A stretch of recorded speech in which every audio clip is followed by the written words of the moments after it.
Okay, so I'm gonna show you how to install this like spice rack, whatever holder.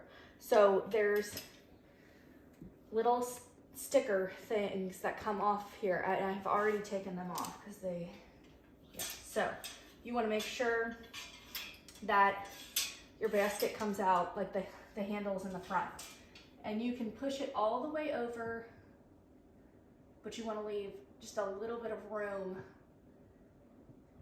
for the basket to be able to come out. And then you'll just, I'm just putting a little pressure on that area. Let me make sure. Okay, yes, that works.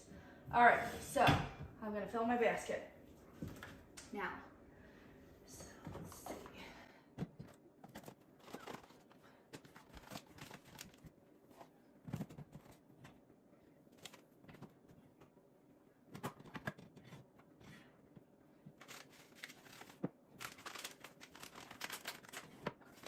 So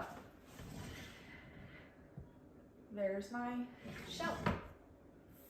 No drilling, no screws or anything like that. It's just, it'll pop off if we decide we don't want to use that anymore. Okay, so here's a close-up of my shelf that I just did, and then pull this out. And it does have like a stop where it will hold your shelf in there, so it's not gonna fall down on top of you or anything.